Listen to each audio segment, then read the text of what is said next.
Kembara syair penuh rintangan. Okey Pak Raja, kita semua maklum bahawa Pulau Penyengat ni terkenalnya seorang pujangga ataupun cendekia ataupun penyair yang hebatlah, Raja Ali Haji.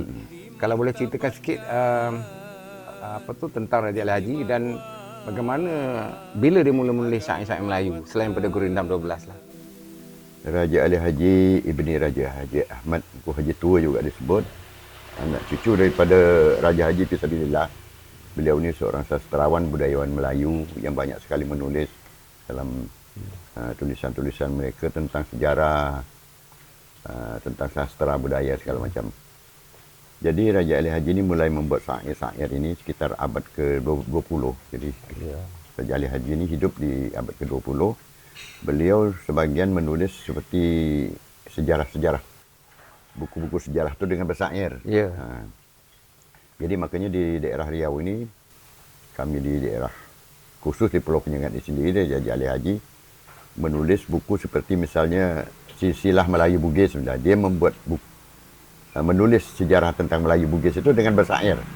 Jadi di sini maksudnya dia kepengarangan dia pakar sejarah, tetapi menulis dalam bentuk syair Melayu. Sebagian ada bentuk-bentuk syair dan sebagiannya tidak, kan?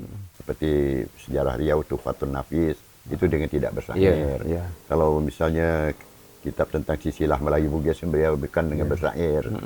Maksud dia orang tu lebih suka membaca kena dengan berirama dan bersyairnya.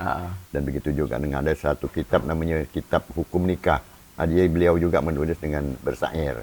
Jadi cenderung di kami di daerah Riau ini ada beberapa versi syair itu sendiri. Ada disebut dengan syair Selendang Delima, terus ada syair Riau atau syair Raja Ali Haji. Itulah. Itu dari segi irama dendangan, kan? Ya, iramanya itu ada syair Selendang Delima, yang pastinya syair-syair bangsawan, kan?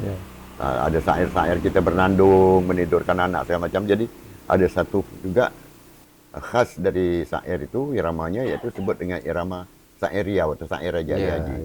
Oh, itu memang namanya syair Riau, Raja Ali Haji. Syair atau syair Raja Ali Haji. Oh, okey. Saya nak tanya, ada satu karangan syair Raja Ali Haji bertajuk Siti Sianah. Siti Sianah. Boleh Pak Raja jelaskan latarnya? Kalau Siti Sianah, saya mengenai syair-syair Siti Sianah ni saya tak punya ini, tak punya bukunya. Tak bisa saya jelaskan. Itu saya sebagian biasa menjadi malik ada menyimpan itu. Saya kalau ada bukunya bisa saya jelaskanlah, kerana saya tak punya. Kan orang dulu dia menulis sebetulnya ada yang tersirat, kan? Ya, betul. Yang tersirat itu kalau boleh. Seperti misalnya dia mengarang Gurindam 12. Raja Gurindam 12 itu, Raja Ali ini nampaknya macam di dalam keadaan kekecewaan dia ni. Makanya di dalam syair Gurindam 12 awal pertama, dia menulis dengarkan Tuan satu rencana mengarang di dalam gundah gulana, kata dia, kan. Barangkali lah Gurindam ni kurang kena, Tuan betulkanlah dengan sempurna. Jadi sebagian saya pernah membaca, saya bertanya juga dengan ahli-ahli sejarah yang ada di Kepulauan Riau ini. Jadi mereka tu dalam keadaan gundah gulana, dalam keadaan sedih melihat kehidupan masyarakat sehari-hari ini dah mulai kacau, tidak ada saling menghormati lagi. Yang tu dengan muda tidak saling hormat lagi, maka dia berkeinginan ingin meninggalkan Penyengat ini sendiri, kan, duduk berkhaluat katanya di kaki Gunung Bintan itu, memang jauh dengan hal-hal yang kurang bagus berada di daerah Penyengat ini sini. Setelah itu beliau maksudnya Raja Ali Haji ini dia banyak bersendirian di kaki Gunung Bintan. Bukan. Itu. Dia akhirnya tidak sampai ke sana. Tidak sampai ke sana. Jadi dia sampai ada satu pulau nama Pulau Pengujan. Di situ dia membuat sebuah rumah tempat tinggal dia yang setiap hari, setiap minggu dia berbolak-balik aja. Pulaunya dekat depan sana tu nama Pulau Pengujan. Jadi betul-betul tempat itu kami pernah pergi, betul-betul menghadap Gunung Bintan itu. Di situlah mungkin beliau dalam waktu pulau balik, waktu di sana beliau juga membuka satu pengajian, belajar agama seperti madrasah dan berkebun dan sebagainya. Ini ada satu yang menarik ini, kan puisi lama ni, termasuklah syair Gurindam. Kan dulu itu kan sastra lisan. Ya, betul. Pada zaman atau era Raja Ali Haji itu, adakah dia masih berupa sastra lisan atau telah menjadi sastra tulisan?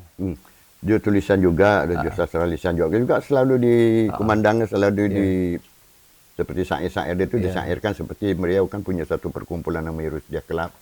Setiap hari-hari besar atau ulang-ulang apa nama kumpulan tu? Rusdiah Club. Rosdiah Club. Rusdiah. Oh, Rusdiah. Rosdiah. Rusdiah Club. Rosdiah Club. Club, Jadi jadi- maksudnya sudah menjadi sasar tulisan lah. Ya. Tapi ketika itu Jadi- tulisan Jawi lah kan? Ya betul, Arab Melayu deh, Jawi. Okey. Jadi di situ juga mereka membangun satu perkumpulan yang Rusdiah Club itu, dan situlah timbul siapa penuh yang ingin menjadi anggota Rusdiah Club itu, sekurang-kurangnya pernah menyalin sebuah buku atau menulis satu buku. Ya. Jadi diterima sebagai anggota Ahli kelab lah, anggota kelab. ahli daripada Rusdiah Club itu. Masa itu kalau syair ini didendangkan dengan dua irama, selain delima. Banyak sebenarnya. Oh, banyak, ya? Banyak. Tapi Seperti salah- Bernandung. Oh, Bernandung itu termasuk salah satu. Kalau boleh kalau Pak Raja ingatlah, berapa irama yang pernah didendangkan ketika itulah? Ya, kalau kalau dulu saya pernah saya bertanya dengan orang tua, banyak, ada 3, 4, 5 macam lah. Cuma yang saya tahunya 1, 2 je lagi. Ya. Kena zaman-zaman saya ni sekarang ni kan orang tua tempat bertanya tu dah tak ada lagi kan, hanya saya pernah tahu yang saya juga pernah membaca, pernah diundang apa sama itulah saya belajar. Terus di sini ada satu namanya membaca hikayat. Terus ada namanya kita sebagai orang Melayu ni itu kalau menurut apa kita identiknya sebagai Melayu itu adalah Islam. Dulu ada pengelip lara, membaca hikayat, jadi membaca maksudnya syair. kita orang Melayu ni begitu punya anak, dalam tuntutan agama itu menyatakan bahawa tuntutlah ilmu dari buayan sampai lubang lahat. Betul. Jadi makanya anak dalam buai itu sudah menjadi kewajipan bagi ibu atau bapa dia bagaimana cara memberikan Pesan-pesan tentang nasihat. keagamaan di situ. Jadi itulah dibuatlah satu sastra Melayu yang bernama Bernandung namanya. Jadi Nandung ni juga mereka pakai bersair. Jadi kalau dulu mereka jadikan buai, buai itu dikasih palang. Jadi sambil diayun ke situ pakai ratip. Nandung ini juga terkenal sampai ke Sumatera kan, di Medan dan sebagainya. Jadi mereka Ada tu satu punya- hal yang saya tertarik dengan karangan-karangan Raja Ali Haji ini, bila saya membaca Gurindam 12 dan syairnya. Kesemuanya itu lebih kepada nasihat-nasihat agama. Betul. Kalau dalam Gurindam 12 itu sangat jelas tentang tentang ilmu tauhidnya di situ. kehidupan kita sehari-hari dalam hidup dengan masyarakat, terhadap orang tua, terhadap anak segala macam kan. Bagaimana ingin menjadi, jadi kalau Gurindam 12 ni lengkap, menjadi seorang pemimpin harus bagaimana kan, menjadi seorang ibu atau bapa harus bagaimana, anak juga terhadap orang tua bagaimana.